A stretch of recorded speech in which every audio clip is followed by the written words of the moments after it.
नमस्कार, मेरा नाम रुपेश। आज मुद्दे की बात में मैं आज फिर से आपको सहरसा लेके चलूंगा। सहरसा के एक महिषी विधानसभा क्षेत्र की बात करेंगे अभी हम। उस महिषी विधानसभा क्षेत्र से धनिक लाल मुखिया हमारे साथ ऑनलाइन जुड़ेंगे और उनसे जानेंगे कि क्या होगा इस बार का चुनावी मुद्दा।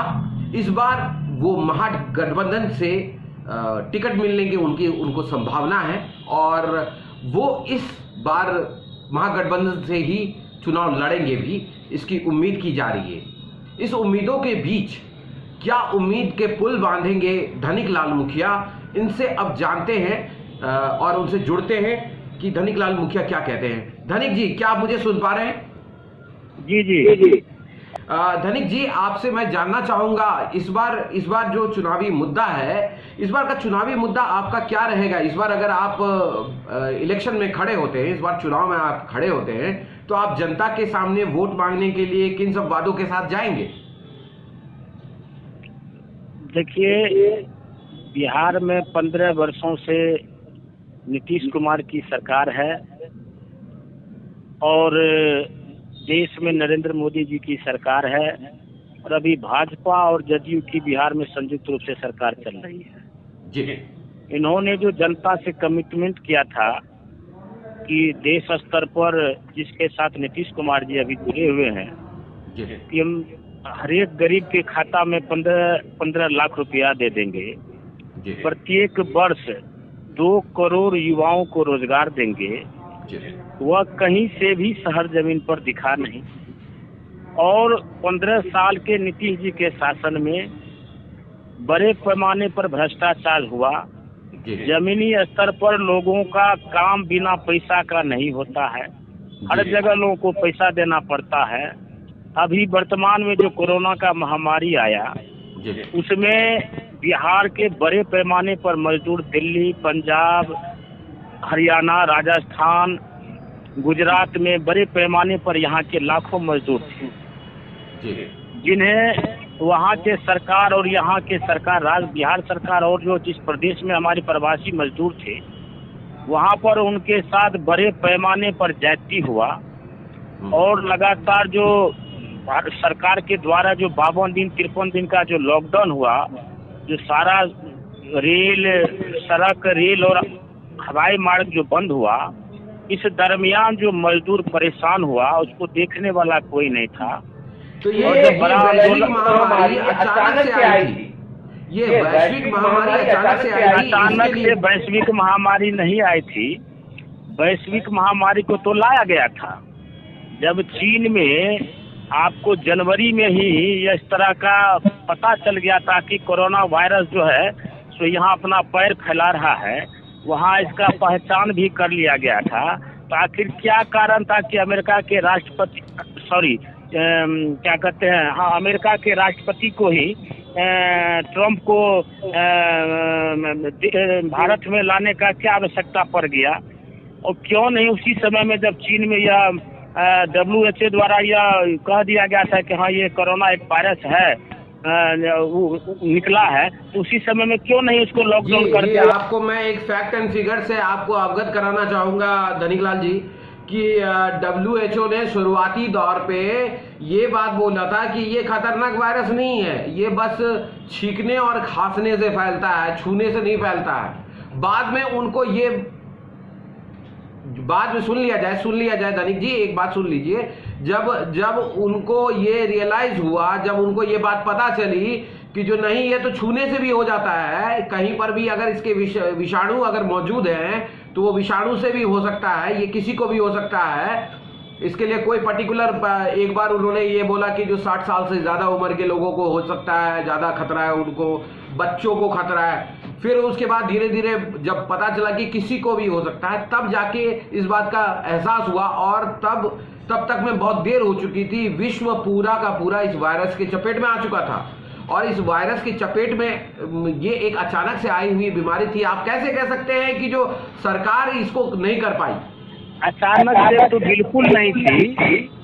जब यह जनवरी में ही चीन में इसको डिटेक्ट कर लिया गया था कि ये वायरस हमारे यहाँ निकला है, वहाँ उससे लोग प्रभावित हुए हैं, धीरे धीरे जनवरी के लास्ट तक में बड़े पैमाने पर यह हो गया। फिर वो आपको अमेरिका, उसके बाद ब्रिटेन में बड़े पैमाने पर यह जब फैलने लगा, तब भी भारत को मौका था कि हम इसको संभाल ले। तब तक आपने विदेशों से आने वाले लोगों को नहीं रोका या नहीं, आपका कहने का मतलब ये है कि जो अमेरिका के जो राष्ट्रपति इंडिया आए, मतलब भारत आए, और भारत आने के बाद उनसे संबंध अच्छा करने की कोशिश कर रहे थे प्रधानमंत्री, तो वो गलत कर रहे थे? देखिए, अच्छा करने के पहले देश का अच्छा देखिएगा कि अमेरिका के राष्ट्रपति से मिल करके देश का भला करिएगा। सर, अगर किसी का मैं धनिक जी आपसे एक चीज पूछना चाहता हूं, अगर देश की भलाई इससे भी होती है कि अमेरिका से एक अच्छा संबंध रहे हमारा? देश से भलाई के चलते सर, आप जानिए कि पूरे भारत का जो आर्थिक स्थिति है वह धरातल में चला गया। बिना मतलब का जो चीज आपने फिर से आप जिन्हें लॉकडाउन खोल करके सारे प्रवासी मजदूर को अपने देश में आने का, हर जगह जाने का काम कर दिया। आप जिस समय में ये देश में लॉकडाउन करे तो उसी समय में फ्री कर देते, एक सप्ताह के लिए कि आप सब लोग अपने अपने घर चले जाओ, और तब आप लॉकडाउन करते। आपने सारे बीमारी को फैलने दिया, महाराष्ट्र में, दिल्ली में, गुजरात में, सारे देश में राज्य में फैलने दिया। उसके बाद आप लॉकडाउन को खोल देते हैं। अब वो लोग अपने अपने घर जा रहे हैं और घर आकर के उस बीमारी को क्या कहते हैं, बड़े पैमाने पर लोगों में ये संक्रमित हो रहे हैं। तो ये क्या हुआ? ये तो ये महामारी के अलावा भी कोई पॉइंट रखेंगे क्या सर?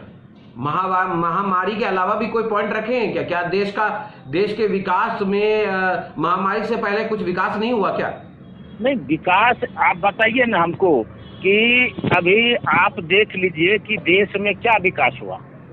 आप कहने के लिए आप जो भी कह दीजिए, लेकिन शहर जमीन पर आकर के बताइएगा ना कि भारत सरकार ने यह काम क्या। बताइए, आप आयुष्मान योजना लागू किए, आप शहर जमीन पर सर आकर के पता करिए कि किस गरीब का काम आयुष्मान भारत योजना से किसका इलाज हुआ है।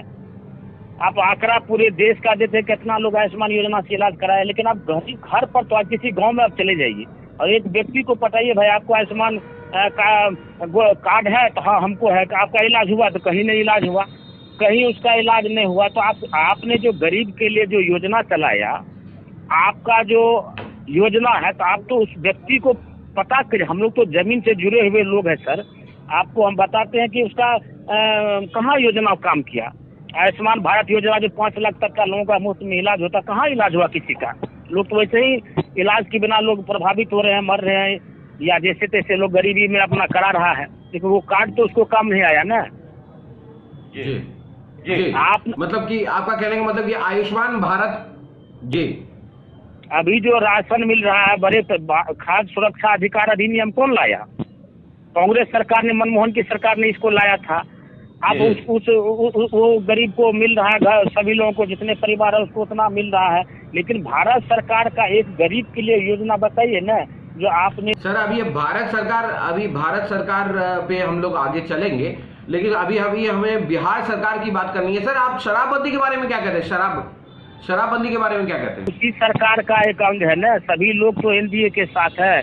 और बिहार में भी आप बताइए ना, हम तो बताए कि बड़े पैमाना पर भ्रष्टाचार, जिसको जो जदयू के लोग कह रहे हैं कि अभी जंगल राज कर करके लालू यादव के शासनकाल को लोग बदनाम करते थे। आज क्या हो रहा है बिहार में? लूट, हत्या, अपहरण, बलात्कार का आप दर देख लीजिए ना। कहाँ अपहरण, हत्या रुक गया? कहाँ नहीं मर्डर हो रहा है? कहाँ नहीं बड़े पैमाने पर राहजनी हो रहा है? तो अब ये मुद्दा रहेगा इस चुनाव में। एक तो जो प्रवासी मजदूर के साथ हुआ है अभी वर्तमान में, वो मुद्दा रहेगा। यहाँ पर भ्रष्टाचार मुद्दा रहेगा। इनका जो 7 निश्चय योजना है वो बिल्कुल एकदम, बताइए ना, हर घर जल का नल है, कहाँ नल का पानी गया, जहाँ गया वहाँ का काम कर रहा है कि नहीं कर रहा है, उसको शहर जमीन पर देख लीजिए। और फिर वहाँ से पूछिए, देख करके तब आप उसको रिपोर्टिंग करिए, तो पता चल जाएगा कि हाँ कितना इनका 7 निश्चय योजना कारगर हुआ। तो ये चलिए, ये तो नल घर योजना वाली जो बात है वो तो ठीक है। एक चीज मैं आपसे एक बहुत ही जमीनी सवाल पूछूंगा। कुछ दिनों से मैं हर एक नेताओं से एक सवाल पूछता हूँ कि शराबबंदी के बारे में आपका क्या कहना है? शराबबंदी के बारे में क्या कहते हैं? ये मुद्दा बहुत अच्छा मुद्दा आप उठाए, आपको धन्यवाद देते हैं कि बताइए, पूरे राज्य में शराबबंदी पूर्णतः लागू है। लेकिन बताइए कि आप चले जाइए आप आइए, आप पब्लिक बन के आइए, आप जहाँ खोजिएगा वहाँ आपको शराब मिल जाएगा। और बड़े पैमाने पर शराब जो हमारे देश राज्य का पैसा है वो आज पड़ोसी राज्य में जा रहा है, बड़े पैमाने पर शराब पकड़ा रहा है, बड़े पैमाने पर देसी शराब बनाया जा रहा है। तो ये तो कम्प्लीटली फेल्योर सिस्टम हो गया। और बड़े तो जो धनिक जी, मैं आपसे ये जानना चाहूँगा, महागठबंधन की सरकार आएगी, क्या शराबबंदी को हटा दिया जाएगा? हम ये कह रहे हैं कि बड़े पैमाने पर ये शराबबंदी जो है अभी कमाई का बहुत बड़ा जरिया बन गया है। लोग अभी शराब पी के जाते हैं और पुलिस पकड़ती है। मेरा सवाल ये था आपसे, ठीक है, मैं समझ रहा हूँ कि जो क्या क्या हो रहा है यहाँ पे, होम डिलीवरी का सिस्टम है, क्या कहते हैं, बड़े पैमाने पे यहाँ पे वो कच्चा शराब बनाया जाता है और दूसरे राज्यों से यहाँ पे मतलब की तस्करी हो रही है, ये सारी बातें। और हर दिन हमारे यहाँ पे कोई ना कोई खबर जरूर लगती है कि जो इतने लाखों का शराब पकड़ा गया।